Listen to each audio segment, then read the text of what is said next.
ભાવનગરના કાળિયાબીડમાં પાણીની ટાંકી જર્જરિત હાલતમાં ઊભી છે।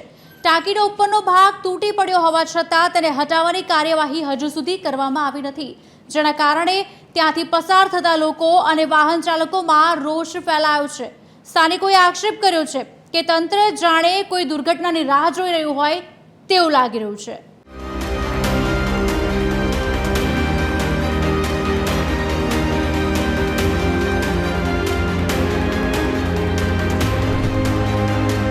ભાવનગરના કાળિયાબીડ વિસ્તારમાં આવેલ દિલબહાર તરીકે ઓળખાતી જૂની ઓવરહેડ પાણીની ટાંકી લાંબા સમયથી જર્જરિત હાલતમાં ઊભી છે।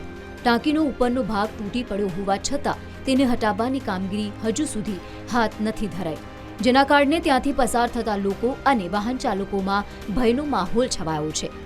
સ્થાનિકોનો આક્ષેપ છે કે તંત્ર જાણે કોઈ દુર્ઘટનાની રાહ જોઈ રહ્યું હોય તેમ લાગી રહ્યું છે। ટાંકીને ઉતારી લેવાની મંજૂરીની અપેક્ષાએ શરૂઆત કરવાની છે એવું સ્ટેન્ડિંગમાંથી ઠરાવ પણ થયો છે, કારણ કે હવે એ ટાંકી કાંઈ કામની નથી, તેથી આપણે ઉતારી લેવી હિતાવહ છે। તમામ જવાબદારી એજન્સીની રહેશે। કોઈ પણ નુકસાન થાય, કોઈ પણ ઓલું થાય એવું કાંઈ ન થવું જોઈએ, તેની જવાબદારી એજન્સીની છે। સરકારી સર્ટી હોસ્પિટલમાં છેલ્લા 3 વર્ષથી વધુ સમયથી 7 માળનું જર્જરિત બિલ્ડિંગ ઉતારવામાં ન આવતા તંત્રની બેદરકારી ચર્ચામાં આવી છે। હવે કાળિયાબીડની ટાંકીનો મુદ્દો ફરી એકવાર મહાનગરપાલિકાની કામગીરી પર પ્રશ્નચિહ્ન ઊભું કરે છે। મહાનગરપાલિકાના સત્તાધીશો ટાંકી ઉતારવાની કાર્યવાહી ચાલી રહી હોવાનો દાવો કરી રહ્યા છે, પરંતુ જમીન સ્તરે કોઈ સ્પષ્ટ કામગીરી દેખાતી નથી। સ્થાનિક રહીશો અને વેપારીઓએ તંત્રને તાત્કાલિક પગલાં લેવા માટે અપીલ કરી છે। સુરતની આપણે વાત કરીએ તો નવી ટાંકી પડી ગઈ, તૂટી ગઈ।